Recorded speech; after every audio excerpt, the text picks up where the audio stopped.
Bonjour les amis, 15h08, un petit peu de retard, mais les embouteillages, voilà, salaud de grévistes, hein, c'est pas possible ça. Et je reçois aujourd'hui pour ce live Olivier Marleix, avec lequel j'ai déjà fait un live, vous vous en souvenez, qui avait été très suivi sur l'affaire Alstom et sur la commission d'enquête. D'ailleurs, ça en est où? La justice, ça a bougé un petit peu ou pour l'instant? Je crois qu'il y a une enquête en cours, l'Office de lutte contre la corruption. Voilà, donc pour l'instant, la justice travaille. Et donc l'idée aujourd'hui, c'était qu'on se voit, puisqu'on s'est recroisés près de la radio par hasard, enfin il n'y a jamais eu vraiment de hasard. Et effectivement, Olivier Marleix est un député qui détonne un peu au sein de son groupe parlementaire, de sa famille politique. Il n'a pas cédé aux yeux doux de M. Macron et il fait son boulot de législateur, de député, de contre-pouvoir, et simplement il demande des comptes, il respecte la loi, il l'a fait voter, mais il essaie de la respecter. Et donc c'est pour ça qu'il est là aujourd'hui. Et donc nous allons parler finalement, essayer de faire de la pédagogie sur cette réforme des retraites qui est engagée, essayer d'y voir clair, parce qu'on est dans la confusion de pensée, c'est le moins que l'on puisse dire. Et puis on va évidemment parler de BlackRock, hein, c'est ce fonds qui est un peu au-dessus de tout, là, comme une ombre planante. Voilà. Alors, vous avez vu qu'on sort d'un week-end un peu particulier, puisque on a eu le président de la République qui était en Afrique, célébrer son anniversaire avec Brigitte Macron. On les a vus sur les réseaux, là, danser, chanter, avec les Africains, qui leur faisaient vraiment une ovation. Et comme à son habitude, il ne peut pas s'en empêcher de dire à la fois du mal de la France, de battre sa coupe. C'est quand même tout à fait étonnant. On a l'impression qu'il a la détestation de la France. Toujours faire des anachronismes comme ça, en plus historiques. On peut remonter comme ça jusqu'au franc, à Vercingétorix, et pourquoi Napoléon a tué des gens, et les Romains. Enfin, tout ça, ça n'a pas de sens. Alors il dit que lui, il n'a pas connu la colonisation, mais ça, j'allais dire, c'est le hasard, hein, c'est la contingence. Hein, il n'y a pas de quoi s'en glorifier. Et puis surtout, il y a eu cette espèce d'annonce, ce coup de com' sur je renonce à ma retraite et au Conseil constitutionnel, etc. etc. Bon. Tout ça, c'est la crête des vagues, mais c'est pour sans doute faire un petit peu de diversion et pour ne pas qu'on aille au fond du sujet. Les députés LaREM ont embrayé, on les a vus, on les a entendus un peu sur toutes les radios, sur toutes les télés ce matin, pour expliquer que tout de suite, il fallait s'appliquer la réforme. Vous nous direz ce que vous en pensez, à quel point quelle part de démagogie ça peut revêtir aussi. Voilà, donc peut-être qu'on peut commencer à expliquer ce qu'est BlackRock, fonds d'investissement international, qui est présidé en France par quelqu'un qu'on a connu dans une ancienne vie, Jean-François Cirelli. À l'époque, il était avec Chirac et disons qu'il a un petit peu changé dans ses objectifs de vie. Il a le droit. Premier gestionnaire d'actifs mondial, hein, on parle de pratiquement 7000 milliards, hein, c'est quand même colossal. Et donc on se rend compte, petit à petit, les Français découvrent que, loin d'être comme ça, cette réforme par répartition qui est attaquée, cette réforme des retraites, on voit bien que le gouvernement n'est pas à la hauteur, les députés non plus, ne savent pas ce qu'ils font, n'arrivent pas eux-mêmes, on en parlait en préambule, avant d'arriver à l'expliquer, 1 euro cotisé, 1 euro perçu, ça n'a pas du tout fonctionné comme ça. Donc déjà, peut-être commençons par le commencement. Qu'est-ce que BlackRock et comment ça fonctionne? BlackRock, c'est un gestionnaire d'actifs, c'est des gens qui font de l'asset management. Effectivement, le plus gros au monde, 7000 milliards collectés, c'est deux fois tout ce que nous produisons en France, donc c'est quelque chose d'absolument colossal. Et leur modèle, eux, c'est vraiment la gestion des fonds de pension de retraite des Américains. En fait, c'est vraiment comme ça qu'ils construisent la collecte de cette épargne retraite des Américains. Et alors, il est évident, pour bien comprendre le rôle de BlackRock, il y a BlackRock, mais il n'y a sans doute pas que derrière, il y a tout un tas de gens qui ont intérêt à ce que nous fassions évoluer à la fois notre système de retraite et notre système d'épargne. Et pour bien comprendre ça, il faut savoir que l'épargne des Français, c'est quelque chose d'énorme en volume, en montant, et ça crée d'énormes convoitises. L'épargne des Français, c'est 6 000 milliards d'euros. On dit qu'il n'y a plus de capital en France, qu'en réalité, il y a du capital. Les Français ont de l'argent, mais c'est vrai que cet argent, il est globalement dans des dépôts financiers, parfois dans des comptes courants, pour ceux qui ne sont pas en découvert à la fin du mois. Il est dans des produits d'épargne divers et variés qui vont du livret A aux assurances-vie. Et beaucoup de gens trouvent qu'effectivement, cet argent, il faudrait le faire vivre beaucoup plus que ça, selon quoi d'ailleurs ils n'ont pas forcément totalement tort, mais le fait est que si on veut, ça va être un débat en soi. Et donc c'est l'objet de convoitise, et pour bien comprendre, sur ces 6 000 milliards, aujourd'hui, il n'y a que 140 milliards environ qui sont orientés vers des produits d'épargne retraite, d'épargne par capitalisation, ça existe déjà, mais ce n'est que 140 milliards sur 6 000. Pour l'essentiel, ce sont des régimes de retraite par capitalisation pour les indépendants, ce qu'on appelle le dispositif Madelin, ou des dispositifs d'épargne retraite collectif, ce qu'on appelle les PERCO.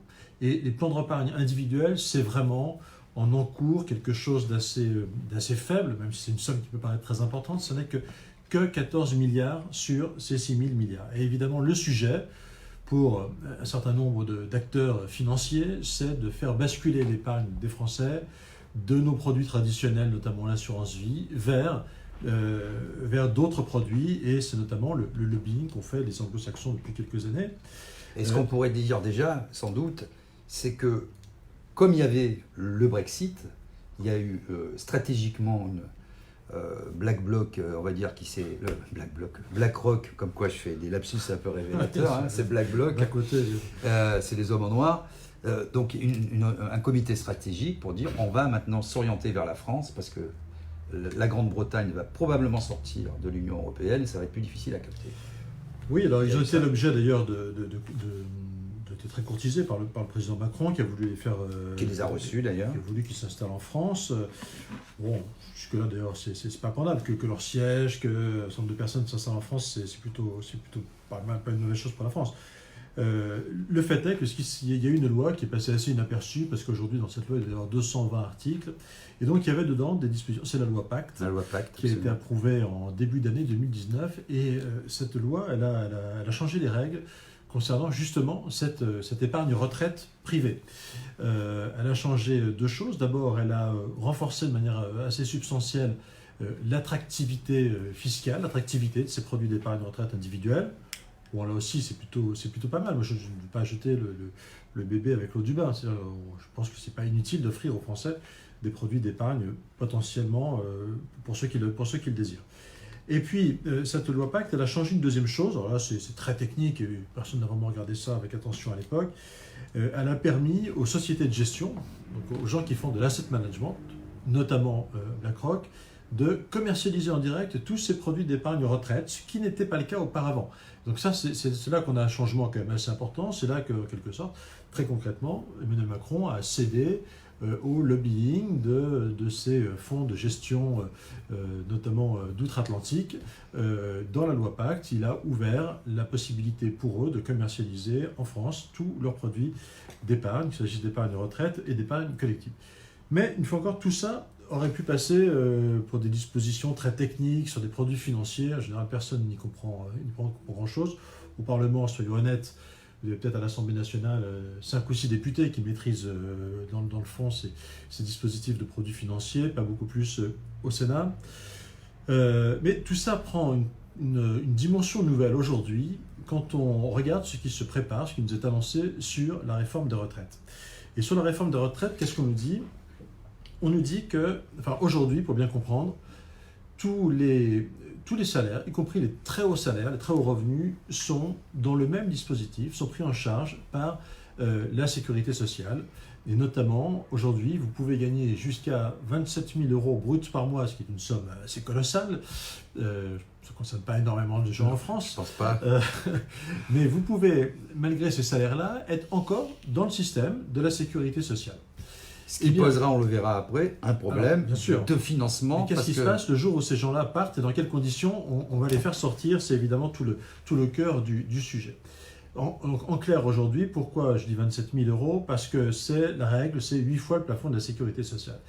Et qu'annonce M. Macron dans cette réforme? Eh bien, demain, le système pseudo-universel, dont on voit chaque jour qui passe, qui sera de moins en moins universel, ou en tout cas qu'il y aura des tuyauteries invraisemblables Une usine partout, à gaz. et en fait qu'ils vont réussir à créer des dizaines et des dizaines de régimes spéciaux dans tous les sens, eh bien, en fait, on va abaisser le plafond de prise en charge dans ce dispositif de la sécurité sociale de 8 fois le plafond de la sécurité sociale à seulement 3 fois le plafond de la sécurité sociale. C'est-à-dire qu'en clair, on fait sortir du dispositif de la solidarité nationale plusieurs centaines de milliers de personnes. Je crois que sur la GIRC-ARCO, c'est 240 000 personnes auxquelles il va falloir ajouter les indépendants, un certain nombre d'avocats, un certain nombre de médecins, de professions libérales.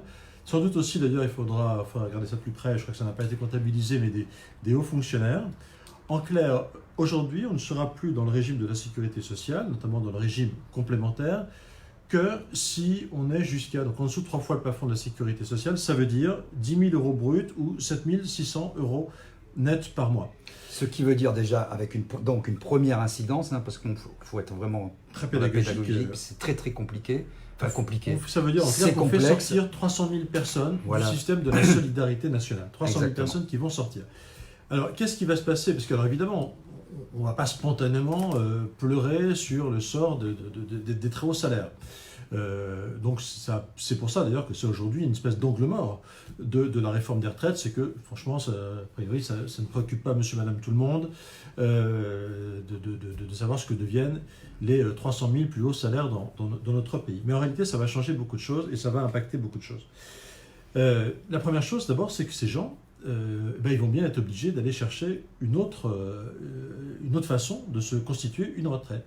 Et bien c'est là évidemment que la réforme qui a été passée dans la loi Pacte va prendre tout son sens, ce que j'ai appelé le régime spécial BlackRock. C'est 300 000 personnes, ils ne vont pas avoir d'autre choix que d'aller souscrire une épargne retraite privée par capitalisation. Donc le régime, on le voit déjà, il n'est pas aussi universel que ça. On fait sortir 300 000 personnes qu'on offre en quelque sorte au marché de la retraite par capitalisation. Et vous avez d'ailleurs plein d'interviews du patron de BlackRock France, mais une fois encore, il n'est peut-être pas le seul. Il y a d'autres gestionnaires d'actifs qui sont intéressés, qui au mois de juin 2019 disaient le plus grand bien qu'ils pensaient de la réforme des retraites, en disant nous avons de grandes ambitions en France. Eh bien, M. Macron leur offre aujourd'hui de quoi solvabiliser leur marché. On peut peut-être les résumer très vite, les recommandations que j'ai retrouvées sur un document propre à BlackRock. Donc, action destinée à renforcer la conscience des Français, c'est aussi voir aussi quel est le vocabulaire dans le régime législatif, réglementaire et fiscal, améliorer par voie de décret d'application et d'ordonnance la lisibilité du régime, avec un corpus de règles communes destiné à faciliter la portabilité de l'épargne retraite. Ça, en clair, ça veut dire excite le Parlement. S'inscrire dans le cadre du nouveau règlement européen qui instaure le produit pan-européen. Là, on a compris que c'est les recommandations de l'Europe. Et d'ailleurs, sitôt le commissaire nommé, il s'est félicité de la réforme des retraites parce qu'il trouve que 14% du PIB, c'est quand même beaucoup. Ça peut pas marcher, ça. Pérenniser le dispositif législatif, les incitations fiscales de long terme, en renforçant le rôle d'un tiers indépendant. Et donc là, on voit bien ce que ça veut dire. Etc. Mettre en place, encourager l'utilisation d'outils digitaux, la commercialisation à faible coût, etc. Ouais. Donc si on regarde, on voit bien en fait que les recommandations de BlackRock se retrouvent complètement appliquées et font partie des éléments de langage aujourd'hui de la majorité. Oui, non, on voit bien que BlackRock notamment avait pensé cette réforme de retraite et notamment de la retraite privée avant nous, avant que ce débat sur la réforme des retraites arrive sur la place publique. Ils ont des idées très précises. Et d'ailleurs, un petit point qui me gêne, c'est que quand on regarde sur le site de la Haute Autorité pour la transparence de la vie publique, il faut savoir qu'aujourd'hui, tous les acteurs privés qui font du lobbying auprès soit du Parlement, soit du gouvernement sont censés déclarer leurs actions de ce qu'on appelle les entrées en relation avec ces autorités, Donc quand on va sur le site de BlackRock pour essayer de voir ce qu'ils ont fait en 2018 comme lobbying sur ce sujet-là, ils n'en déclarent aucun, on va dire.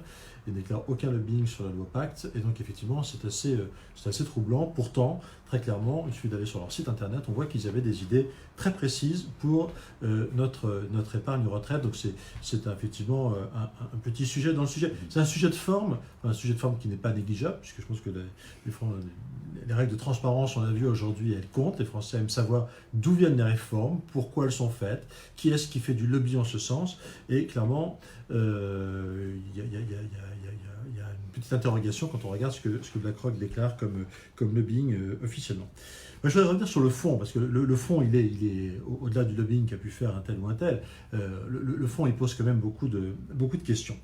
D'abord, donc, on a 300 000 personnes qui vont quitter le dispositif de la solidarité nationale. La question, c'est évidemment, est-ce que c'est bien pour la solidarité nationale ou est-ce que c'est pas bien? En réalité, c'est pas bien. Et c'est pas bien pourquoi? Parce que d'abord, il va y avoir une période de transition qui aujourd'hui est un peu scabreuse dans la façon dont le gouvernement l'a imaginé. Parce qu'en clair, les très hauts salaires qui vont prendre leur retraite, évidemment, c'est le système universel. C'est-à-dire, c'est vous et moi, c'est monsieur et madame tout le monde qui va devoir payer la retraite des très hauts salaires qui vont partir. C'est la logique d'ailleurs d'un système de répartition, c'est-à-dire qu'ils vont bénéficier du système de répartition pour ceux qui ont cotisé jusqu'à la réforme, jusqu'en 2021, le début de la réforme.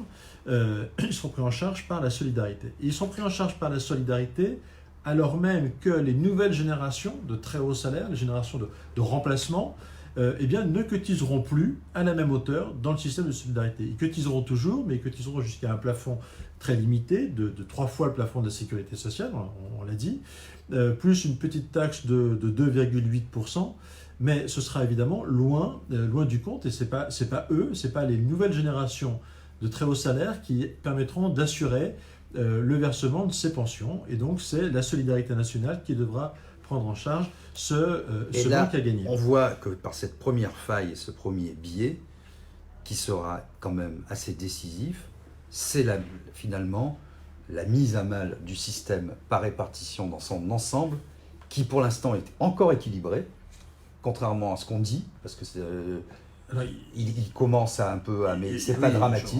On est à 5 milliards, on est à 5 milliards pour un gouvernement qui nous fait depuis 2 ans voter des budgets en déséquilibre d'une centaine de milliards d'euros.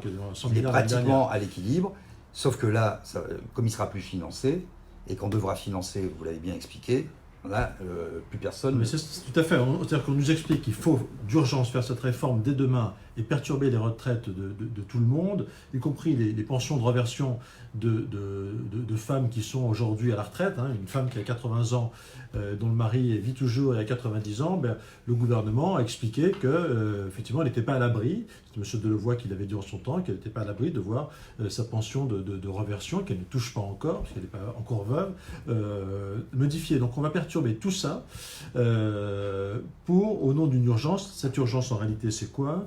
C'est des régimes spéciaux, effectivement, en déséquilibre de l'ordre de 5,5 milliards d'euros. Et bien, dans le même temps, donc, moi, je ne suis pas de ceux qui disent qu'il n'y a pas de sujet. Oui, il y a un sujet, oui, il y a une réforme de retraite à faire, et oui, il faut être à l'équilibre durablement, et d'ailleurs, c'était le sens de la réforme des retraites qu'avait faite Nicolas Sarkozy en poussant l'âge de la retraite de 60 ans à 62 ans. Donc oui, il faut faire une retraite. Mais dans le même temps qu'on veut boucher ce trou de 5,5 milliards, eh bien, aussitôt, on se crée un déficit, en réalité, qui est de l'ordre de 3 à 4 milliards. Voilà. Ça, j'ai malheureusement pas réussi à trouver des chiffres exacts. Je ne sais pas ce qui a été donné aux partenaires sociaux, mais en tout cas, on est certain qu'on va avoir un déficit. Alors, ce déficit, qu'est-ce qu'il va devenir? Donc, en clair, les cotisations retraite des très hauts salaires ne viendront plus sur le système universel, elles ne viendront plus que partiellement. Et donc, en revanche, bien les 3 ou 4 milliards d'euros qui vont manquer, ils vont être obligés de se tourner vers des fonds de pension. Au passage, je viens de vous l'expliquer, le régime de la solidarité universelle va payer la retraite des anciennes générations de hauts salaires au fur et à mesure qu'ils vont prendre leur retraite. En revanche, eh bien, les fonds d'épargne privés qui, eux, vont récupérer les nouvelles cotisations n'auront rien à verser, mettons 4 milliards par an, n'auront rien à verser avant 43 ans. Donc pour eux, c'est quand même assez formidable. Et le delta, eh bien, c'est vous et moi qui allons le combler, c'est le système universel qui va le prendre en charge. Donc ça, c'est quand même un double sujet en soi. Un, on offre un marché important au fonds de pension. Bon, c'est un choix, mais mettons-le sur la place publique. On crée un déficit au passage qui va être payé par la solidarité nationale. C'est quand même un problème, et là aussi, ça mériterait quand même quelques explications de la part du gouvernement. Et puis donc cette phase de transition, elle est totalement baroque. Et ça implique, je veux dire, deux remarques déjà de forme. Premièrement, si c'est tellement bien universel, extraordinaire, que ne l'applique-t-on pas tout de suite? Parce qu'on nous dit que c'est extraordinaire, que tout le monde va y gagner partout, tout le temps. Et on dit, mais on va le faire par étapes pour pas que ce soit trop brutal. Déjà, là, il y a une dichotomie, une antinomie. Ça, c'est le premier point. Et ensuite, le deuxième point, quelque part, ce qui rend fou les gens un petit peu, qui les fait sortir de leur gonds, c'est qu'on a bien compris qu'on allait casser le système par répartition pour aller progressivement vers de la capitalisation. Mais pourquoi on ne le dit pas? Oui, bien sûr. À la limite, on dit, voilà, moi je suis libéral, voilà ma politique, on fait de la répartition, c'était 45, ça a vécu, on fait de la capitalisation. Les gens combattent, ne sont pas d'accord, mais au moins c'est clair. Tout à fait. C'est vraiment qui est étonnant. C'est vraiment ce qui est très gênant et ce qui montre que cette réforme, elle est pas claire. Il y a des éléments qui restent volontairement cachés. On jette en pâture uniquement la SNCF et la RATP. C'est vrai que ces grèves créent des désagréments à beaucoup de monde, mais le gouvernement est très heureux de jeter tout ça en pâture, très heureux, je pense, de faire durer ces blocages. Et de faire jouer les uns contre les autres. Faire jouer les uns contre les autres, tout à fait, cette attitude néronienne qui consiste à mettre le feu à Paris et d'attendre qu'on vienne demander au maître de rétablir la justice. Je crois que c'est vraiment pas digne d'un président de la République, selon moi. Ce sur quoi je voudrais insister, c'est que en clair, si on a bien compris, on crée, alors d'ailleurs il y a une excellente tribune. Moi je suis un député d'opposition, je trouve qu'effectivement j'ai envie de servir à quelque chose et que je n'ai jamais jamais cédé aux sirènes du macronisme, donc j'hésite pas à dire les choses comme je les pense. Mais il y a une très bonne tribune qui a été faite par le président de la CFE-CGC, M. François Omril, qui n'est pas véritablement un agité, mais qui dit très très bien les choses et qui dit, mais voilà, si le dernier bastion effectivement qu'on veut jeter en pâture au marché, c'est celui de la retraite des Français, eh bien il faut le dire, il faut l'assumer comme tel. Et lui, il chiffre ce déficit annuel qu'on va créer en faisant sortir les plus hauts cadres du système de la protection. Il le cite en cumulé sur plusieurs années à 65 milliards d'euros.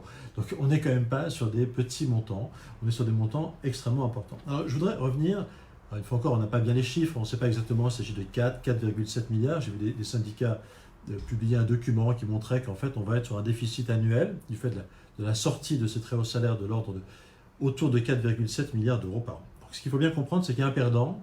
Le perdant, c'est le système universel. Bon. C'est-à-dire qu'il va falloir qu'on cotise plus ou qu'on travaille plus pour payer, nous qui restons dans le système universel, pour payer cet équilibre qui ne sera plus là et pour compenser ces cotisations qui ne seront plus là. Donc le perdant, on le voit très bien. Qui sont les gagnants? Les gagnants, il y en a deux principalement. Il y a d'abord les fonds les fonds de pension, on vient de le dire, qui vont récupérer des sommes importantes de cotisations, retraite salariale, de hauts salaires qui vont aller s'orienter vers ces fonds de retraite privés. Et qui ne sont pas spécialement des philanthropes, hein. Les fonds, ils ne sont pas là pour... Bien sûr, on ne dit pas forcément que c'est forcément mieux géré, la gestion privée, elle a aussi ses coûts. Et puis, après, on fera un truc sur le privé aussi. Et puis il y a un deuxième élément que personne n'a vu, eh bien, c'est que en fait, les grands gagnants, ça va être les gros employeurs de ces très hauts salaires. Encore, on parle de salaires au-dessus de 7 500 € net par mois. Il y en a donc quelques centaines de milliers, pas suffisamment, on a envie de dire. On aimerait tous gagner 7 500 € net par mois. Mais il y en a quand même quelques centaines de milliers dans ce pays. Eh bien, qu'est-ce qui se passe pour eux très précisément? Aujourd'hui, il y a un prélèvement sur leur retraite qui est de près de 30%, avec, selon les tranches, mais notamment sur les plus hauts salaires, on va dire pour faire simple que c'est 60% de cotisations sociales qui sont payées par l'employeur en cotisation patronale et un peu moins de 40% en cotisation salariale. Eh bien, donc une partie des cotisations retraite, donc de ces salaires, va disparaître, puisqu'ils ne seront plus imposés dans le régime sécurité sociale que jusqu'à 3 fois le plafond de la sécurité sociale. Donc tout le reste, désormais, sera sans cotisation officielle. Et donc, eh bien, les entreprises, qu'est-ce qu'elles font? Eh bien, elles vont récupérer automatiquement les 60% de cotisations patronales qu'elles n'auront plus à payer pour cotiser au système de solidarité universelle pour leurs salariés. Leurs salariés seront invités à se débrouiller.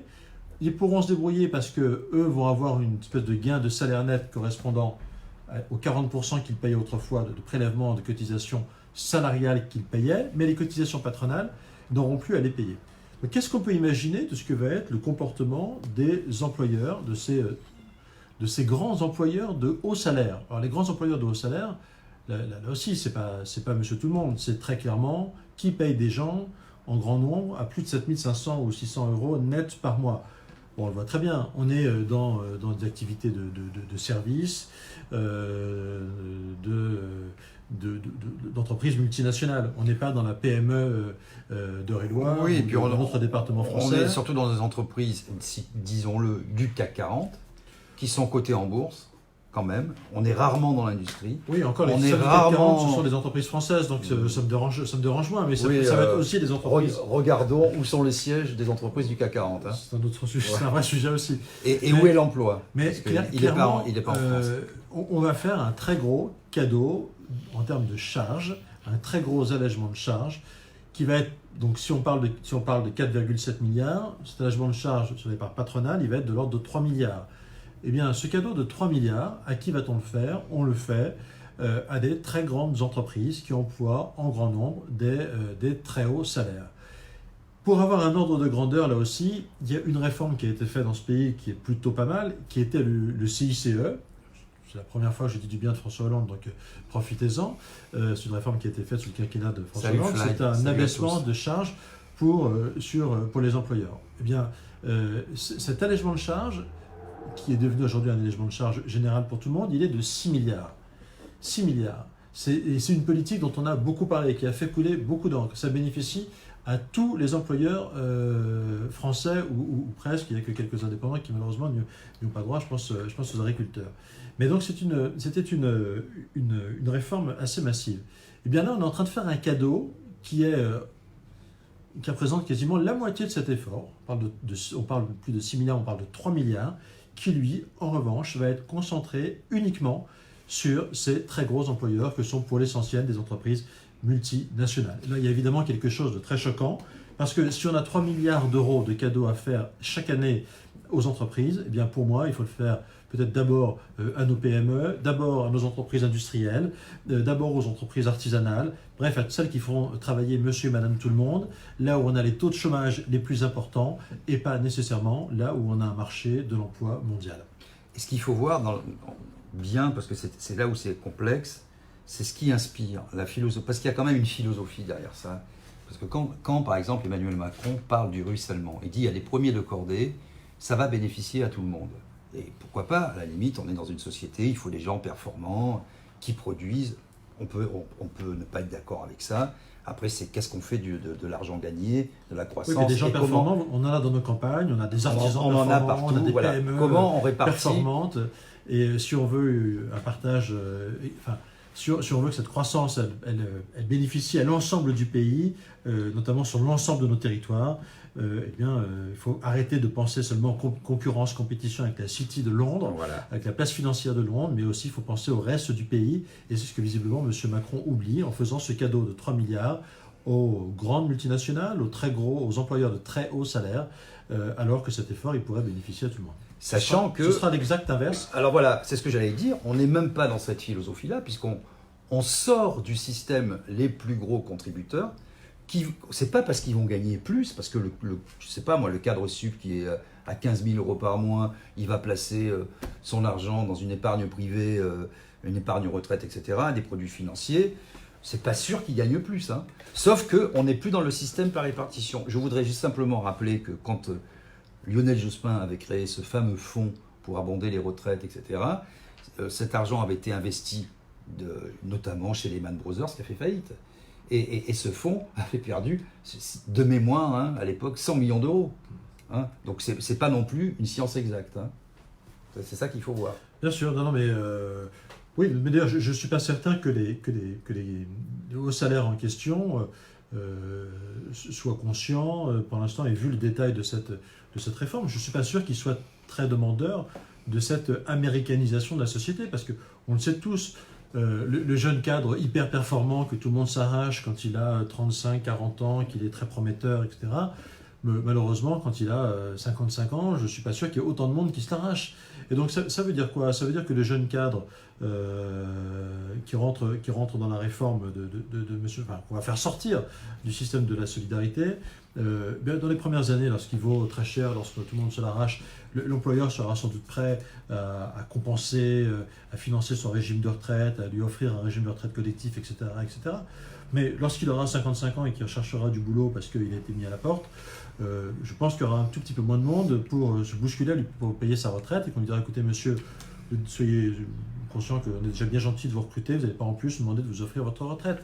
Donc en réalité, je ne suis pas sûr que les hauts salaires en France soient totalement gagnants de cette, j'ai envie de dire, américanisation du système de retraite. Et en tout cas, ce qui est sûr, c'est que nous allons tous être perdants, parce qu'une sécurité sociale qui, à terme, fonctionnerait en ayant finalement, alors on n'en est pas exactement là, mais les plus pauvres et les plus modestes, mais avec en revanche les plus riches qui, eux, auraient fait sécession, eh ben, ça s'appelle juste la socialisation des risques et de l'autre côté la privatisation des profits.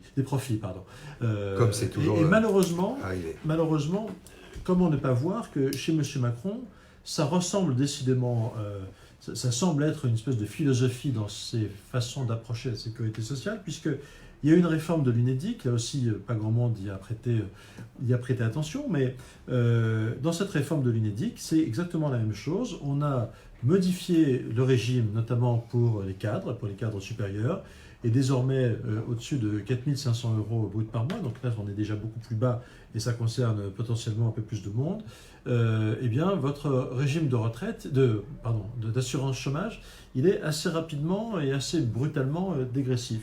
Ça veut dire quoi? Ça veut dire que là aussi dans la réforme du régime de l'assurance chômage, en réalité, on incite aujourd'hui les cadres supérieurs en particulier, à aller se constituer des assurances chômage privées. Donc on a systématiquement, avec M. Macron, ce mouvement qui consiste à inciter ceux qui sont les plus solvables, les plus lucratifs pour le secteur privé, à se tourner vers le secteur privé et à tourner le dos au système de la sécurité sociale. C'est une rupture en profondeur avec notre système de la sécurité sociale, auquel, alors, une fois encore, je ne veux pas donner le sentiment que je suis totalement hostile aux retraites par capitalisation. La droite, d'ailleurs, a été la première à inventer le dispositif qui s'appelle le dispositif Madelin pour les indépendants. Moi, je pense que donner la possibilité aux gens qui souhaitent mettre leur argent non pas dans une assurance vie, mais dans un dispositif d'épargne retraite, c'est plutôt bien. Il n'y a aucune difficulté là-dessus. Et ils se la font verser sur retraite, après, soit en rente viagère, soit en capital. Ce qui me gêne, c'est que la droite, donc, qui a plutôt aidé ce genre de dispositif, en revanche, elle a aussi toujours voulu, en réalité, sauver la sécurité sociale. On a tout fait pour préserver ce modèle de la sécurité sociale. Et le premier, depuis la libération, à y porter atteinte de manière aussi virulente, finalement, c'est M. Macron. Alors, on devrait aussi s'arrêter, parce qu'il faut être soucieux, quand on fait de la pédagogie de sémantique, on dit toujours le privé, le privé. Un système n'est pas vertueux parce qu'il est privé ou public. Forcément, il y a aussi dans le privé beaucoup d'entreprises productives qui ont financé le système, hein, parce que c'est un système quand même généreux et qui fonctionnait jusqu'ici. Qui est géré par les partenaires sociaux. Qui est géré à moitié par les syndicats d'employeurs, c'est-à-dire par les entreprises françaises elles-mêmes. Mais là, on voit que on dit privé, c'est un abus de langage, ce n'est pas l'économie réelle. Et c'est ça qu'il faut voir. C'est une économie virtuelle. Ce sont des placements. Quand vous regardez par exemple BlackRock, que vous regardez la galaxie de BlackRock, il a 5% de Total, 5%, etc., dans l'énergie un peu partout, dans tous les trésors du CAC 40. Comme je disais, ils ne sont pas là pour faire de la philanthropie. Hein. Donc à un moment, ce qu'ils veulent, c'est mettre la main, effectivement, sur l'épargne des Français pour leur proposer des produits financiers. Et leur problème, c'est pas tellement c'est pas du tout même la répartition, le patriotisme ou quoi que ce soit. C'est le moins qu'on puisse dire. Le problème, c'est le rendement. Le rendement et de mettre la main sur un marché qui, jusqu'à présent, était fermé. Jusqu'à présent, ce marché a résisté. Ce marché, enfin, le gouvernement français a résisté. L'épargne des Français, aujourd'hui, elle est plutôt bien gérée. Je dirais, on a à la fois des groupes bancaires français très solides, des groupes de banque assurance, des assureurs qui savent très bien faire. Dans la loi Pacte, d'ailleurs le gouvernement l'assume, ils ont voulu organiser un surcroît de concurrence dans le secteur, de l'épargne financière des Français. C'est-à-dire, en clair, ils assument d'avoir fait entrer de nouveaux acteurs. Là aussi, si on devait d'ailleurs se féliciter des champions nationaux, moi je suis très fier par exemple que la France ait un grand assureur comme AXA, un très grand nom de l'asset management et un grand fonds d'investissement qui est Amundi, qui est le premier fonds européen qui gère 1500 milliards d'euros d'actifs, notamment alimentés par la collecte, par l'épargne des clients du Crédit Agricole ou de la Société Générale. Donc on a aussi des champions d'ailleurs dans ce monde de la finance européen. Je ne suis pas sûr qu'il était absolument nécessaire d'ouvrir sur des produits réglementés, parce qu'on est toujours il s'agit de produits réglementés avec des systèmes de garantie, d'avantages fiscaux, etc. Je ne suis pas sûr qu'on avait absolument besoin d'inviter autour de la table des anglo-saxons comme l'a fait le président Macron dans la loi Pacte. Non, parce que tout le monde peut comprendre, même les moins libéraux, qu'effectivement, s'il y a des systèmes de capitalisation des épargnes retraites, etc., avec un certain nombre de conditions, et jusqu'à présent, en France, ça marchait plutôt pas mal, pour que ce soit, il y a des exonérations fiscales notamment, pour que ce soit investi dans les PME, pour que ça soit investi dans l'industrie, pour l'emploi, etc., et pour que d'une certaine manière, il y a évidemment une petite carotte, on disait, on vous baisse un peu vos impôts, votre épargne, elle va servir à financer tel projet, etc. Ça va relancer de l'emploi ici, ça va permettre... Bon voilà, ça tout le monde peut le comprendre, mais dans l'esprit Startup Nation, c'est exactement le contraire qui fait. C'est un argent qui n'existe pas. On rappelle quand même que 92% des startups font faillite. Peut-être. Bon, alors oui, ce qui serait intéressant, c'est de parler aussi des cotisations et de l'assiette, puisqu'on parlait de la tribune donc du secrétaire général de CFE-CGC, qui est effectivement intéressante, et il explique bien d'ailleurs dans sa tribune de la nécessité de maintenir une assiette assez large. Oui, bien sûr. Le système universel a intérêt à avoir le plus de cotisants possible, et notamment a intérêt à avoir les cotisants de plus haut, qui ont les plus hauts revenus, les plus hauts salaires. Et cette réduction telle qu'on l'opère, elle n'a véritablement aucun sens. A fortiori, on crée une véritable injustice. C'est vraiment le problème numéro un, c'est sans doute celui-là, c'est cette phase de transition, donc où le système universel, j'ai évoqué, mais je le répète tant ça paraît choquant, où le système universel, c'est-à-dire monsieur, madame, tout le monde, vont devoir verser des retraites pour des très hauts salaires pendant quelques générations, alors même que leurs générations de remplacement au même niveau de retraite ne seront plus là pour cotiser et qu'eux auront fait en quelque sorte sécession, puisque M. Macron plafonne les cotisations pour l'avenir. Donc on a un système transitoire absolument invraisemblable où c'est la solidarité nationale qui va payer les retraites pendant que les générations de remplacement sur ces tranches de revenus, eux, iront placer leur épargne dans des fonds d'investissement lesquels fonds n'auront pas de retraite à verser avant 43 ans. Donc on crée évidemment un double manque à gagner qui est totalement invraisemblable et qui est le contraire de l'intérêt général, quoi. Oui, et puis on se rend compte aussi finalement, moi je m'étais dit, peut-être, allez, un point positif pour les agriculteurs, les indépendants, les commerçants, etc. Mais quand on regarde les conditions, en réalité, on dit une carrière complète. Encore faudrait-il s'entendre sur ce que signifie une carrière complète dans un système à points et qu'est-ce qui garantit, puisque ce n'est pas constitutionnel, que le point ne va pas, puisque c'est renvoyé aux partenaires sociaux, ne va pas baisser même s'il est indexé sur les salaires, on voit bien que dans la fonction publique, il y a 10 ans que ça ne bouge pas. Bon, donc là, il faudra qu'on nous explique par quel miracle. Mais quand on regarde vraiment de façon concrète, et je ne parle même pas des conjoints, ou des pensions de reversion, ou des conjoints de commerçants, d'artisans, etc. Bon, alors là, c'est vraiment le néant. Comment peut-on imaginer, il ne faut jamais avoir travaillé pour ça, peut-on imaginer qu'un artisan, par exemple, un garagiste, n'importe quel corps de métier, ait pu avoir une carrière complète, tout le temps au SMIC, pour prétendre avoir 1 000 € à la fin? Ça n'existe pas dans la vraie vie, ça n'existe pas. Non, on crée un système, d'ailleurs, aujourd'hui, ce qui est très compliqué, vous demandez de faire la pédagogie de la réforme, on est bien incapable de la faire, parce que le gouvernement lui-même est absolument incapable de la philosophie générale. Incapable de la faire. La seule chose qu'on sait, c'est ce qui a déjà été voté dans cette loi Pacte, c'est-à-dire c'est la modernisation de l'épargne retraite et le fait qu'on a fait rentrer de nouveaux acteurs dans le champ de l'épargne retraite, et que l'abaissement du plafond de cotisation, qui semble être une règle très, très claire, effectivement, elle va faire sortir des gens du jeu qui auraient donc intérêt à basculer dans la capitalisation. Pour le reste, aujourd'hui, pardon, mais c'est quand même extrêmement flou. Et je pense que le gouvernement ne sait pas réellement où il va dans cette affaire. Je pense que Emmanuel Macron a fait preuve d'un réel amateurisme. J'assume totalement ce mot, je pèse ce mot, a fait preuve d'un très grand amateurisme en engageant cette réforme. C'est la première fois qu'on nous fait une réforme des retraites sans être capable de nous afficher les plus et les moins et d'expliquer de manière un peu compréhensible, très concrète. Voilà, on augmente la durée de cotisation, on augmente l'âge de retraite pour que ça dégage tant d'argent en plus, et voilà à quoi va servir cet argent.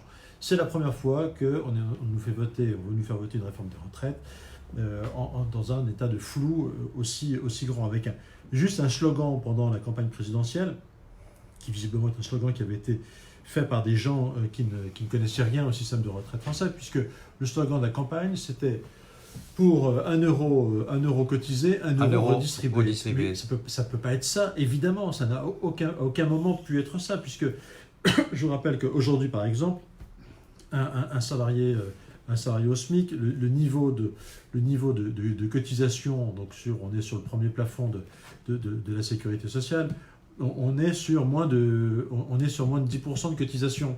Donc à 10% de cotisation, il est évident que ça veut dire qu'on est à moins de 200, on est autour de 200 € de cotisation. Enfin, on a à peine 200 € de cotisation. Donc heureusement, ce salarié au SMIC ne va pas vivre avec 200 € de redistribution quand il sera à la retraite. Donc on nous a raconté absolument n'importe quoi. Cette réforme, elle a été pensée comme une espèce de slogan. Probablement que M. Macron avait déjà des idées arrêtées. Je pense que parmi les idées arrêtées qu'il avait, il y avait celle de faire de la place dans notre système pour les fonds de pension. C'est pour ça que je me permets d'insister un peu lourdement sur ce sujet. Pour le reste, on le voit, on est dans un amateurisme total. Alors, on jette en pâture aux Français les régimes spéciaux. Oui, il y a une grande majorité des Français qui considèrent qu'effectivement, tous les régimes spéciaux ne sont sans doute pas justifiés, que l'époque où les conducteurs de locomotives maniaient la pelle à charbon, elle est aujourd'hui derrière nous. Oui. Bon, peut-être. Mais à ce moment-là, il fallait travailler avec les partenaires sociaux uniquement sur cette question des régimes spéciaux. D'autant que là, on va créer... Ce qu'il faut bien comprendre aussi dans cette philosophie, même si on n'a pas évidemment les détails, c'est que ces 42 régimes spéciaux, avec le nouveau système, si on arrête ces régimes spéciaux, on aura un régime spécial par salarié. Oui, j'entendais encore ce matin, ça, oui. J'entendais encore ce matin, je vais les citer, sur France Info. Les danseurs de l'Opéra de Paris, ça c'est un très bon exemple, les danseurs de l'Opéra de Paris. Aujourd'hui, ils ont un régime spécial, mais heureusement qu'ils ont un régime spécial, parce qu'on imagine mal un danseur de l'Opéra de Paris danser jusqu'à 66 ans sur la scène de l'opéra. Alors, je veux bien qu'à un moment, il enseigne la danse plutôt, mais enfin, voilà, derrière chaque régime spécial, aujourd'hui, il y a des cas particuliers. Moi, je pense qu'il aurait fallu que le gouvernement effectivement, s'attaque éventuellement, s'il voulait réformer ces régimes spéciaux, qu'il parle avec les partenaires sociaux de ces régimes spéciaux, mais qu'on ne mélange pas tout comme on est en train de le faire dans un système qui est extrêmement inquiétant. En réalité, c'est la réforme de tout le monde qu'on est en train de chambouler avec un gouvernement qui est aujourd'hui incapable de nous dire ce qui va se passer. Je reprends l'exemple des pensions de reversion. J'ai entendu feu Jean-Paul Delevoye, quand il était encore ministre, se voulant rassurant sur les pensions de réversion en disant, tenez-vous bien, je vais vous rassurer, nous ne toucherons pas à toutes les personnes qui liquident déjà leur pension de réversion. C'est-à-dire, en clair, la veuve qui vit aujourd'hui de sa pension de réversion, on n'y touchera pas. Ah bon, bah, tant mieux, on est content pour elle quand même. On ne va pas lui verser, lui supprimer à 95 ans sa pension de réversion ou la modifier. En revanche, ce que donc n'excluez pas quand on comprend la contrario que faisait M. Delevoye, ça veut dire que la personne, la mamie qui a 85 ans, qui avait un tout petit salaire, une toute petite retraite, ou pas grand-chose, qui vit avec un vieux monsieur qui, lui, gagnait très bien sa vie et qui a 95 ans. Ben, cette petite mamie de 85 ans, le jour où son mari va décéder avant elle, ce qui est probable, selon les statistiques, eh bien, elle, sa pension de réversion, elle leur verra les règles modifiées. Donc c'est en tout cas les dernières déclarations de M. Delevoye sur le sujet des pensions de réversion. Donc on mesure à quel point cette réforme est anxiogène. On ne va pas modifier quand même la retraite à venir d'une personne qui est déjà inactive depuis 25 ans. C'est totalement effarant. Donc on est dans une réforme de retraite qui est extrêmement anxiogène. D'ailleurs, la dernière parade du pouvoir en place, qui a consisté à dire le président de la République va renoncer à son régime spécial, montre quand même qu'ils n'ont plus beaucoup d'arguments de bon sens. Quand on en arrive là, c'est quand même assez pathétique. Oui, puis il faudrait peut-être dire la réalité que sur BlackRock, par exemple, mais c'est quand même le cœur du problème, hein, c'est le cœur du réacteur, est arrivé en France en 2006, hein. Il y a eu la crise de 2008, ils ont sauvé un certain nombre de gouvernements et d'États qui étaient dans la faillite, parce que oui, un État peut faire faillite. Ils ont sauvé un certain nombre d'États, puis aujourd'hui, c'est un peu le retour d'ascenseur. C'est très, très clair, en tout cas, en ayant prodigué des conseils, tous les dirigeants de BlackRock sont très proches de tous les gouvernements européens et occidentaux en général, américains aussi, hein, puisque je rappelle que le créateur de ce fonds qui a fait faillite, mais qui a rebondi, c'est Larry Fink, qui était proche d'Obama, qui avait été élu par Wall Street d'ailleurs, parce que c'était le candidat de Wall Street, Obama, on le sait peu, et qui est aujourd'hui dans l'équipe, qui a rejoint l'équipe de Trump, je crois, récemment. Donc voilà, quelque part, donc il y a eu une crise financière, on dit on a sauvé les États, non, on a sauvé les banques, on a sauvé les États, en tout cas les gouvernants. Il y a eu aussi, vous en parlerez. On a un peu sauvé l'épargne des Français, il faut le dire. Non, c'est vrai. Hommage à Nicolas Sarkozy. Il faut dire les choses comme elles sont. Mais aujourd'hui, quand même, voilà. Et l'emploi et le boulot de quelques Français. Et quelque part, aujourd'hui, il y a le retour d'ascenseur. Ça apparaît quand même assez clairement. Non ? Écoutez, j'ai arrêté de compter les ascenseurs que M. Macron était susceptible de renvoyer. Mais non, le fait est que BlackRock n'est pas une entreprise française, c'est le moins qu'on puisse dire, est une entreprise qui fait couler beaucoup d'encre, hein, y compris par ses méthodes. Ils ont été condamnés aux États-Unis parce qu'ils avaient imposé des clauses contractuelles, je crois, à leurs salariés pour leur demander de ne pas de violer la législation sur les lanceurs d'alerte. Voilà, donc même aux États-Unis, on leur a tapé sur les doigts pour des pratiques pas très correctes. Bon, voilà. Enfin, le fait est qu'en France, on est en train d'ouvrir la porte à un autre système de retraite avec des éléments très objectifs. Une fois encore, on va faire gagner. On ouvre un marché pour ces fonds d'investissement, sans le dire aux Français. On fait basculer le système vers autre chose. A fortiori, si en plus on ancre dans notre dans une espèce de règle quelque part que le niveau des retraites ne doit pas dépasser les 14% du PIB. C'est-à-dire qu'il y a un moment où effectivement on dira, bon bah, le système public il ne peut pas dépasser les 14%, donc il va falloir maintenant que ce soit le système privé qui se développe. C'est ce qu'évoque le président de la CGCCFE d'ailleurs dans sa tribune. Et puis une fois encore, on crée vraiment quelque chose, on fait un gros cadeau de l'ordre de 3 milliards à quelques entreprises seulement, là où c'est tous les Français, enfin toutes nos entreprises, tous nos acteurs économiques, aussi nos artisans. Alors, vous vous rendez compte, aujourd'hui, chaque semaine, je croise des artisans qui m'expliquent oui, je veux bien prendre des apprentis, mais ça me coûte quand même très cher.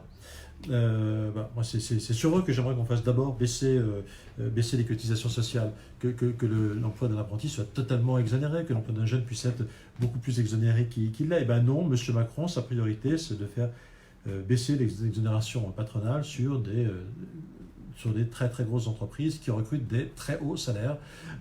Donc on est vraiment une fois encore que dans le petit monde de la finance parisien. Moi, je m'étais battu à l'époque, dans le cadre d'autres fonctions, pour un Small Business Act à la française. Oui. Hein. Et, à l'époque, c'était Monsieur Raffarin qui était ministre des PME, de l'artisanat, je ne sais plus quoi. Bon, ça s'est fini ça s'est terminé dans une voie de garage. L'idée était simple pourtant, c'était de réserver une part signifiante des marchés publics, des appels d'offres aux PME ou aux TPE. Il faut savoir qu'en France, ce sont 99% des entreprises. Un peu plus du tiers du PIB et mettons 40% de l'emploi déclaré, parce qu'en réalité c'est plus, parce qu'il y a les conjoints, la famille, etc. Donc c'est plus de la moitié de l'emploi. C'est l'essentiel de l'économie française.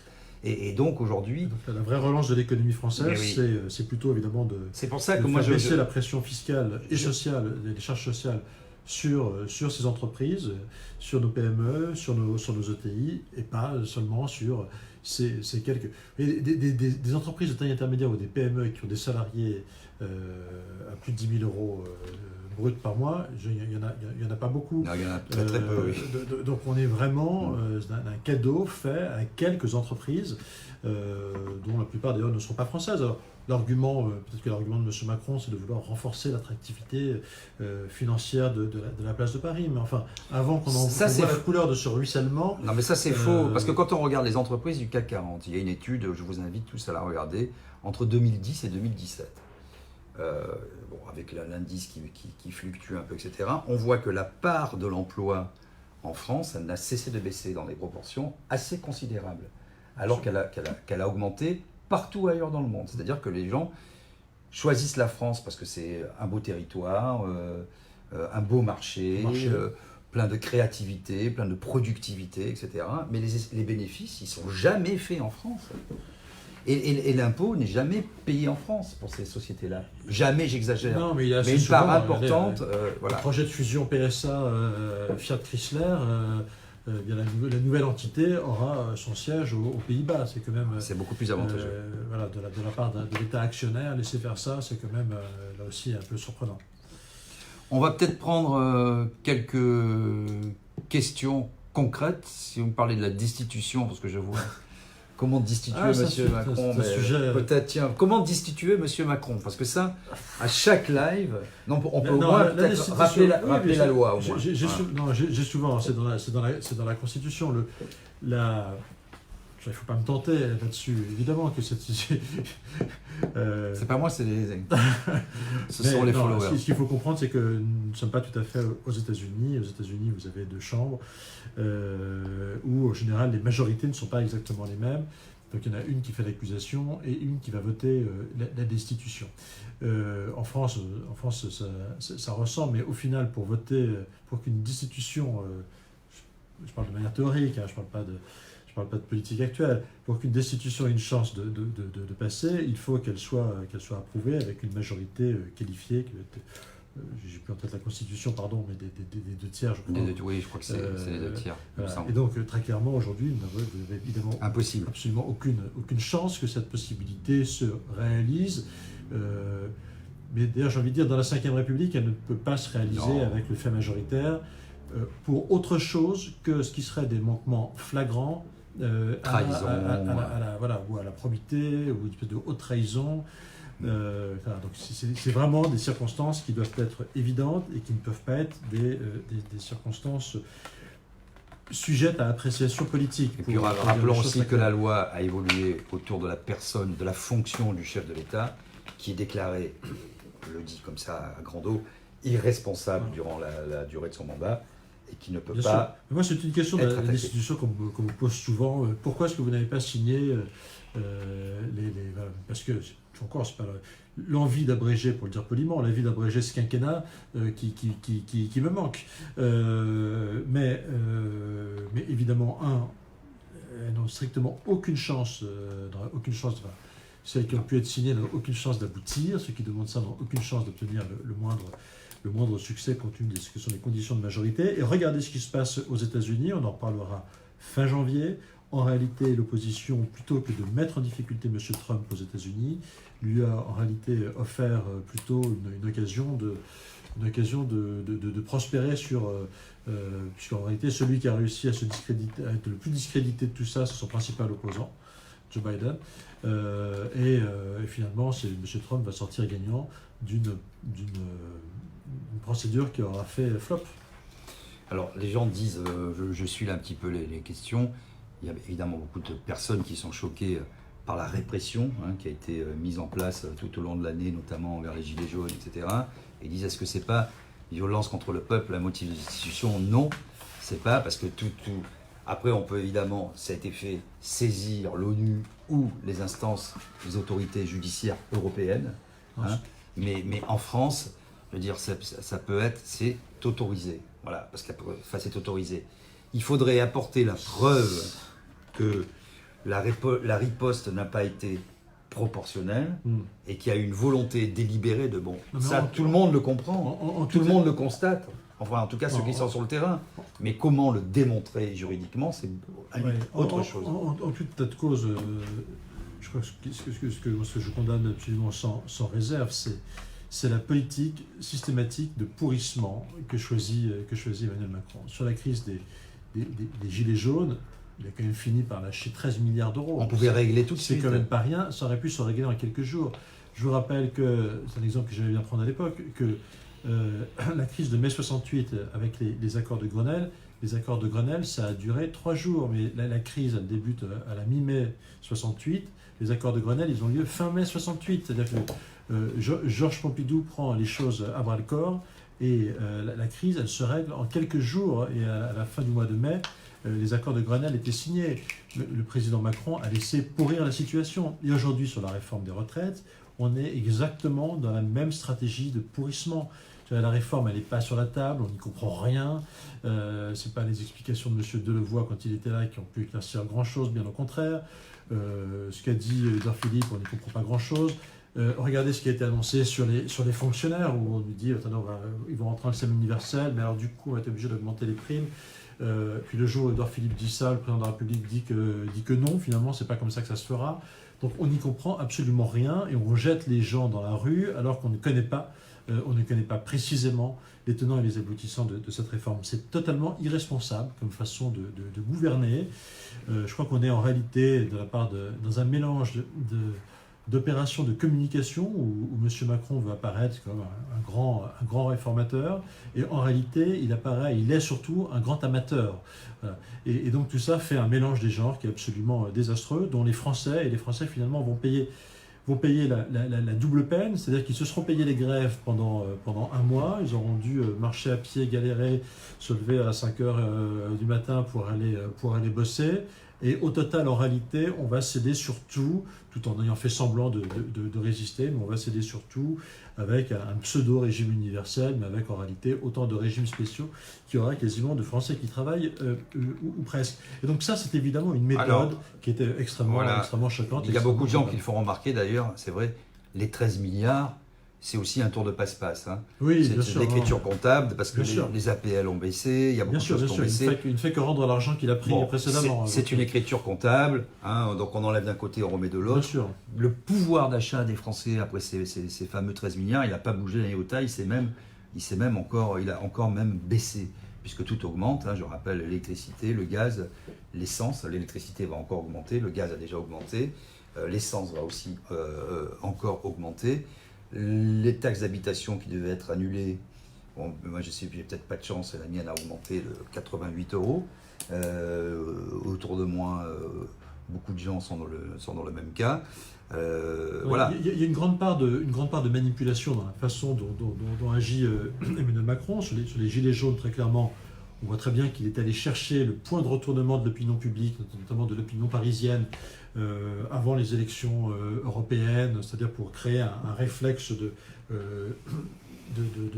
d'appel à l'ordre dans les beaux quartiers de Paris. Et effectivement, calcul qui a été payant, puisque aux élections européennes, les beaux quartiers de Paris ont voté pour Emmanuel Macron assez largement. Et là, sur la réforme de retraite, on voit très bien qu'on est dans le même genre de calcul, c'est-à-dire que les négociations vont reprendre le 9 janvier. Le 9 janvier, rien ne sera réglé, tout ça va encore patiner extrêmement longtemps et patinera sans doute jusqu'à l'examen en première lecture à l'Assemblée nationale avec un rendez-vous qui a été donné pour février. Et c'est là qu'on voit toute la dose de calcul, c'est-à-dire qu'en réalité, l'Assemblée nationale va arrêter de siéger fin février pour les élections municipales. Et donc, je ne peux pas m'empêcher de penser, j'ai envie de dire quasiment de constater, qu'il y a un calcul très cynique de la part de M. Macron qui est de placer ce débat à l'Assemblée nationale en février, en espérant une fois encore probablement qu'il y ait du désordre, qu'il y ait de la manifestation, etc., pour qu'une partie de l'électorat attaché à l'ordre, eh bien finalement appelle le pouvoir au rétablissement de l'ordre lors des élections municipales. Mais la réforme, en tout état de cause, évidemment, elle ne sera pas votée en un mois, puisqu'il faudra attendre la fin du printemps pour que tout ça aille au Sénat, et puis que ça revienne à l'Assemblée en CMP, dernière lecture dans chaque chambre. Tout ça veut dire qu'en réalité, en tout état de cause, la réforme ne sera pas votée avant le mois de septembre. Donc, si cette réforme ne peut pas être votée en termes définitifs avant le mois de septembre 2020, à quoi ça sert de faire débuter le débat à l'Assemblée nationale en février prochain? Expliquez-moi si ce n'est pas pour autre chose que... Occuper le terrain. Oui, et un but de manœuvre électorale. Ah, bien sûr. Électeurs de droite qui aiment l'ordre, votez pour moi.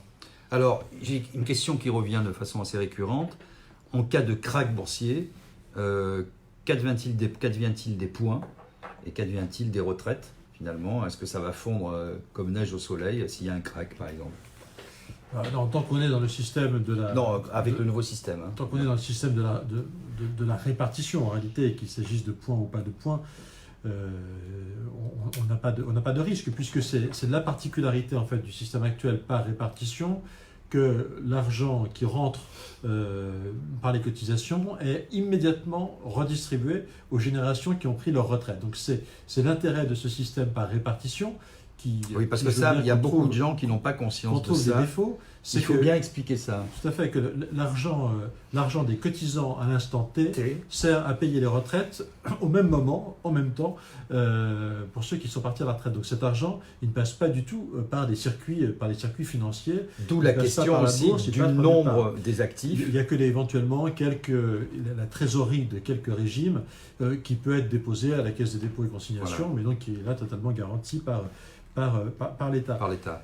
Donc on est dans un système qui n'est pas financier aujourd'hui, qui échappe totalement au monde de la finance. Et c'est bien là qu'interviennent les partisans d'une plus grande part de répartition. C'est, au lieu de redistribuer cet argent à l'instant T, confiez-le nous, on le fera prospérer. Et là, évidemment, vous avez un aléa qui est beaucoup plus important. Mais c'est ça qu'il faut comprendre.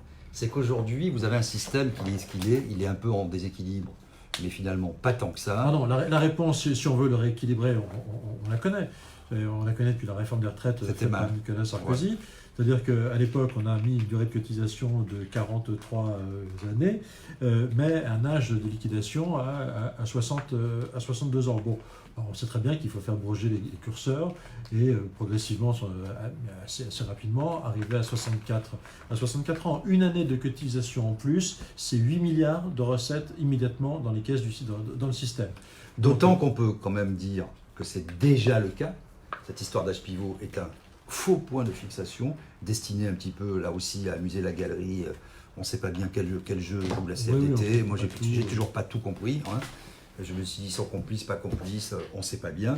Aujourd'hui, pour liquider, pour avoir ses droits à la retraite et pour avoir l'ensemble de ces trimestres, parce qu'on calcule encore en trimestres, c'est rare qu'à 60 ans, on ait tous ces trimestres. Alors, même si on les a et qu'on prend sa retraite avant 62 ans, aujourd'hui, voilà. on a une décote. On a une décote qui est importante, qui montait de manière vertigineuse avec M. Hollande d'ailleurs. Il faudrait s'en rappeler de ça, parce qu'aujourd'hui, quand il critique le système, quand je vois Marlène Schiappa ou même Olivier Faure, je me souviens quand même de ce qu'ils avaient prévu et qui était pas non plus très un vrai sujet important aujourd'hui, évidemment, c'est quand même d'être capable d'augmenter les retraites. Il faut arrêter de considérer, comme l'a fait M. Macron, que les retraités seraient des nantis. Je ne sais pas quelle image il a des retraités et d'où il la sort. Mais enfin, c'est vraiment une image absolument comptable. C'est un vieux truc de Bercy de dire qu'en fait, les retraités, en général, ils se sont fait leur patrimoine, donc ils seraient moins à plaindre, etc. Ça, c'est Bercy qui raconte ça depuis des années. C'est visiblement l'image qui est ancrée dans l'esprit de M. Macron. La réalité, elle est évidemment tout autre, on la connaît bien. D'abord, tous les retraités ne sont pas propriétaires de leur logement. Donc aujourd'hui, vous avez effectivement des retraités locataires qui ont d'immenses problèmes de pouvoir d'achat. Même des propriétaires de leur logement en grande difficulté, combien de retraités on voit aujourd'hui obligés de vendre leur maison, de vendre en viager, de trouver de nouvelles solutions pour leurs vieux jours, parce qu'ils n'ont plus de ressources et de quoi assurer un niveau de vie décent, d'entretien de leur maison. Et c'est excessivement poignant de voir des gens de 80 ans, 85 ans qui commencent à être dans un état de faiblesse physique, psychologique, dans des situations de détresse comme ça.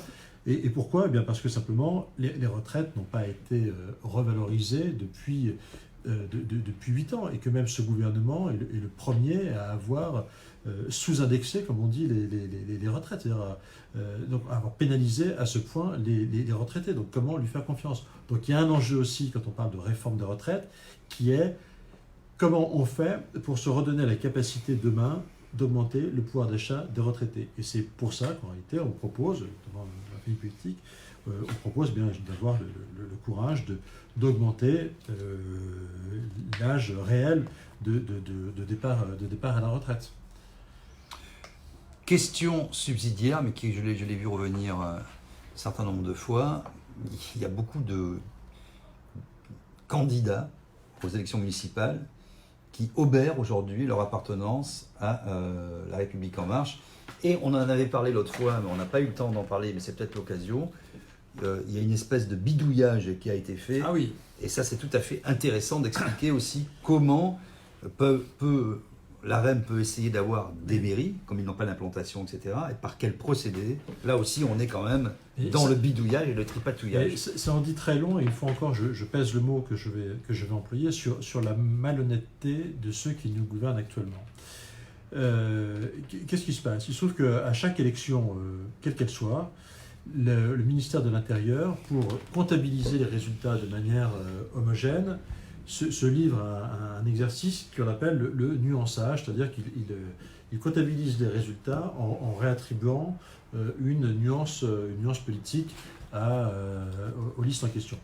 Voilà, le risque, c'est qu'une liste d'extrême gauche se présente en liste locale, qu'une liste d'extrême droite se présente en parti régionaliste, bref, que du coup les résultats on ne puisse pas les analyser au niveau global, que des listes d'ailleurs centristes ou de centre droit, de droite, etc., soit dans des jeux d'étiquettes aussi illisibles. Donc à chaque élection, mais ce n'est pas d'aujourd'hui, c'est depuis la Troisième République, on demande aux préfets, quand ils enregistrent des listes, de dire, ben voilà, ça c'est une liste d'extrême gauche, de centre droit, de centre gauche, de droite, d'extrême droite, etc. De faire ce travail qu'on appelle de nuançage, une liste écologiste, que sais-je, ou une liste vraiment régionaliste.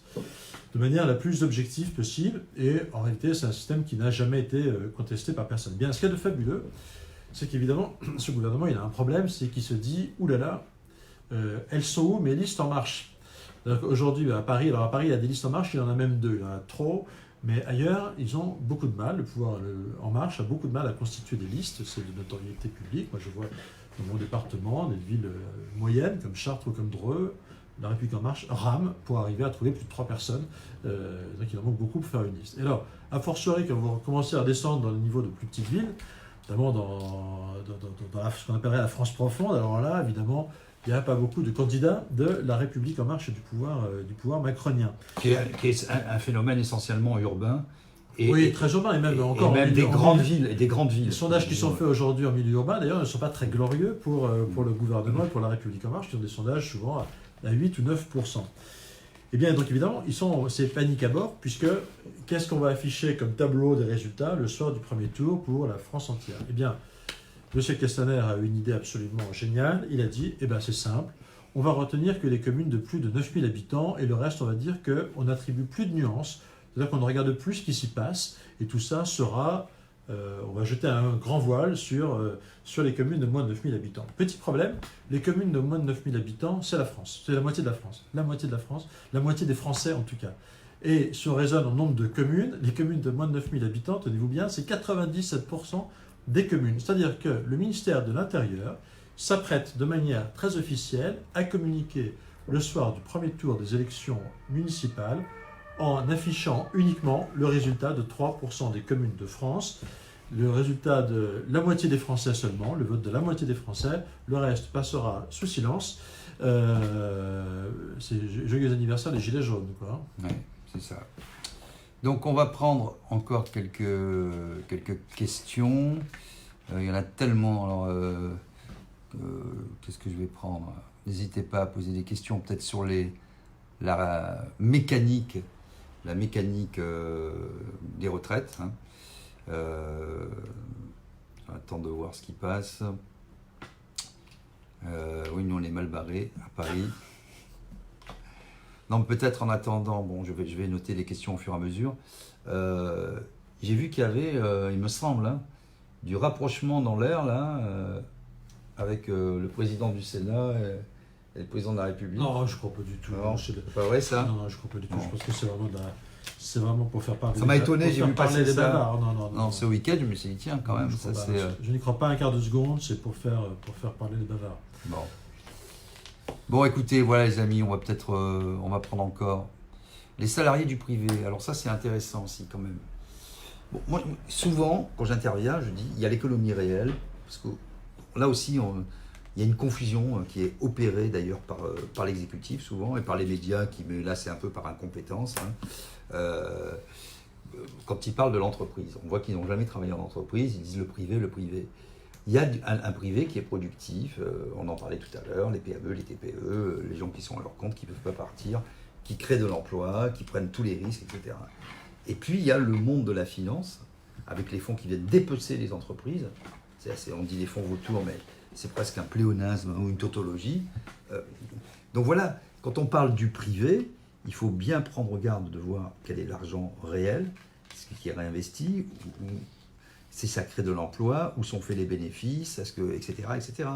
Et donc ça, j'insiste souvent là-dessus parce qu'il y a de la confusion. Et après, on dit, regardez, tous les patrons, toutes les entreprises peuvent bien payer, oui, etc. Je crois que ça me rend malade, moi, personnellement. Malheureusement, je crois qu'Emmanuel Macron est en train de faire détester la liberté d'entreprise aux Français. Il donne une telle image du libéralisme qu'en réalité, il y a un moment, les gens risquent d'avoir envie de jeter le bébé avec l'eau du bain. En réalité, il n'y a pas d'autre alternative, hein, je le crois très sincèrement, que la liberté d'entreprendre, que l'envie de créer son entreprise, et ce qui fait tout le monde ne peut pas le faire, tout le monde n'a pas envie de le faire, mais ceux qui ont envie de le faire... Ce qui a fait vivre nos territoires depuis des années, depuis toujours en France, c'est que vous ayez un agriculteur qui a envie de produire et de vendre ses produits, que vous ayez un artisan qui a envie de fabriquer ses produits et de vendre ses produits, et qui pour ce faire emploie. C'est ça l'entreprise, et c'est ça la liberté d'entreprendre. Or malheureusement, a fait la part belle en permanence à un espèce de capitalisme financier versus le capitalisme entrepreneurial, j'ai envie de dire, ou le capitalisme familial traditionnel. Effectivement, ce président de la République est en train de faire détester l'économie entrepreneuriale, l'économie et la liberté d'entreprise aux Français. Donc c'est malheureusement, c'est assez terrible parce que moi, je fais partie de ceux qui sont bien convaincus qu'il n'y a pas d'alternative à la liberté d'entreprendre. La seule alternative qu'on ait imaginée à un moment, ça s'appelait le communisme, et ça s'est quand même extrêmement mal terminé. C'est terminé par la misère des peuples et l'oppression politique. Donc il n'y a pas d'alternative. Mais une fois encore, il faut être conscient qu'aujourd'hui, effectivement, je pense que notre économie nationale, elle est quand même en proie à des vents dominants, qui sont ceux d'une mondialisation extrêmement violente, qui est capable de déplacer des sommes colossales, et qui effectivement n'ont pas pour cette économie financière, elle n'a pas pour but premier le bonheur du peuple français. C'est pas son boulot à elle. Et donc, à chaque fois que le président de la République nous expose un tout petit peu plus, et de manière un peu plus déraisonnable à cette mondialisation, je pense qu'il ne nous rend pas un grand service aux Français. On l'a vu, vous parliez tout à l'heure d'Alstom, vendre une entreprise nationale qui produisait notre énergie, qui nous permettait de nous rendre indépendants dans le secteur du nucléaire, vendre ça aux Américains, de General Electric, et bien la conséquence immédiate a été un plan social massif à Belfort. Donc on ne peut pas demander à cette finance mondiale de s'intéresser au bonheur des Français. Le bonheur des Français, c'est d'abord aux Français eux-mêmes de le faire. dans un pays de liberté, et et en tout cas, il faudrait peut-être que le pouvoir arrête de nous exposer à tous les vents comme il le fait. Bon, voilà les amis, écoutez, j'espère que c'est tellement un sujet riche et profond et touffu qu'on ne peut pas complètement aborder toutes les questions. Je pense que vous avez compris quand même, par ces efforts qui ont été faits devant vous, pour vous, la philosophie, parce qu'il y a quand même une philosophie qui vient inspirer toutes ces réformes. Elles ne sont pas dues au hasard. BlackRock, ça existe. Les fonds de pension, ça existe. Comme on l'a dit, ce ne sont pas des philanthropes. Et je pense que vous avez peut-être une vision un peu plus claire de comment aujourd'hui est financé le système et comment, avec la réforme, les principaux contributeurs vont en sortir tout en devant, alors que les plus petits finalement et les plus modestes vont devoir continuer à financer un système, puisque le problème c'est bien l'instant T, ce sont bien les actifs. Aujourd'hui, je ne voudrais pas dire de bêtises, mais il doit y avoir un retraité pour un actif, 7 de mémoire. Voilà. Quand le système a été lancé, ça devait être un retraité plutôt pour 5 actifs. Aujourd'hui, c'est un retraité pour un actif, 7. Donc on voit aussi qu'il y a une question de financement et de productivité et d'emploi, parce que avant d'emploi, mais aussi un peu d'âge de la retraite, effectivement. D'âge de la retraite, etc. Donc bien sûr qu'il y a des ajustements. On était à 65 ans en 1980, ouais. Une époque où l'espérance de vie n'avait rien à voir, et donc il y a un petit sujet. Personne ne dit que le curseur joue beaucoup. Personne ne dit qu'il ne faut pas regarder les choses, mais il faut les regarder d'une manière juste. Sachant en plus que je lisais une dernière étude, je crois que c'était l'INSEE, que l'espérance de vie croissait de manière beaucoup plus faible, moins rapide, depuis 2-3 trimestres, et qu'on serait arrivé dans une sorte de limite, là, ça n'avance plus. Et vivre aussi, ça pose d'autres questions. Très vieux, mais dans quel état de dépendance ça pose aussi, parce qu'on voit bien que tous les enjeux sont aussi là. On a beaucoup parlé de solidarité par rapport aux personnes âgées et tout, mais quand vous voyez le prix des maisons de retraite et des systèmes de péréquation, c'est assez compliqué. Là aussi, c'est une sélection par l'argent, et on voit bien. Alors là, il y avait eu pour l'impôt sur la fortune, etc., à un moment, je ne sais pas si ça existe toujours, des incitations pour les EHPAD, les maisons de retraite, etc., on défiscalisait un petit peu et ça permettait de financer. Voilà, ça c'est peut-être le truc le plus intelligent. Je crois qu'on voit bien, on a un président de la République qui depuis 2 ans et demi n'a fait aucun miracle dans aucun domaine. Enfin, quand on regarde la performance économique de la France aujourd'hui, elle est plutôt dans les lanternes rouges de l'Union européenne. Et évidemment, je pense que avoir une telle prétention à mettre par terre totalement le système, à renverser la table comme il le fait, est assez peu crédible. S'il voulait faire une réforme circonstanciée à quelques professions, à quelques régimes spéciaux comme il prétend le faire, eh bien qu'il le fasse. Mais renverser le système quand on a fait aussi peu preuve de compétences, évidemment, ça crée de l'inquiétude. Il ne faut pas en être surpris. Oui, et puis c'est une interrogation forte. On va conclure, et j'aurais dit beaucoup de stress, à la fois des gens qui nous suivent, mais plus largement des Français. On est quand même à la fin d'un système, et sans doute faudrait-il réfléchir, parce que c'est bien beau de faire des annonces sur les retraites des députés, etc. Mais on voit bien qu'il y a une aspiration des gens à reprendre leur destin en main, d'où le succès du RIC, ou le plébiscite autour du RIC, ou l'envie d'avoir des phénomènes et des mécanismes qui permettent aux citoyens d'être plus actifs, d'être plus souvent consultés. Et on voit qu'on est quand même, on n'est pas en train de mourir, mais on n'est quand même pas très en forme de ce point de vue, quoi, démocratique.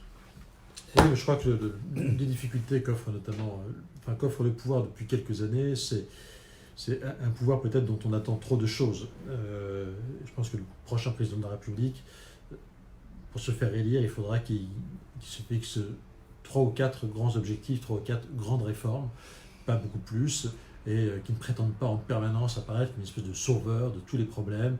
Et le discours permanent de M. Macron, sur lequel tout irait mal dans ce pays depuis 40 ans, et qu'avant lui, personne n'aurait été bon en quoi que ce soit, c'est un discours qui est évidemment assez insupportable. Il y a quand même de magnifiques réussites dans notre pays. Et je ne crois pas qu'il faille systématiquement, comme il le prétend, vouloir systématiquement tout casser. Voilà, en tout cas, moi, ce n'est pas ce que j'attends. Et je pense que le pouvoir regagnera en crédibilité quand il sera un tout petit peu plus modeste. À la fois plus modeste dans le nombre de réformes qu'il prétend faire et plus ambitieux, en revanche, dans les quelques vraies réformes qu'attendent les Français et qu'on connaît parfaitement. Voilà les amis, je vais vous souhaiter de bonnes fêtes parce qu'Olivier Marlex doit partir et que moi j'ai aussi pas mal de boulot sur le feu. Passez de bonnes fêtes, n'hésitez pas à partager parce que selon les amis de Monsieur Macron, Monsieur Facebook, il m'a bloqué sur les groupes jusqu'au 8 janvier inclus. Ça serait une autre question, je ferai avec un spécialiste des algorithmes, etc., un live à la rentrée. On voit aussi que la liberté d'expression ne s'use que si on ne s'en sert pas, vous vous en servez. On n'est pas toujours d'accord avec ce que vous dites, mais c'est le débat, les gens réagissent et tout. En tout cas, vous avez le courage de vos opinions et vous dites ce que vous pensez. Et ça aussi, ça fait du bien dans un pays où aujourd'hui, il est difficile de... C'est toujours au nom de grandes valeurs, etc. Tout le monde est content. Puis quand on regarde et qu'on gratte un petit peu, on se rend compte que le compte n'y est pas. Donc voilà. En tout cas, bonne fête à tous. Oui, Geneviève, je vapote et je vais donc travailler. Et puis on se retrouve régulièrement. Voilà. Salut à tous, bonne fête. Ciao.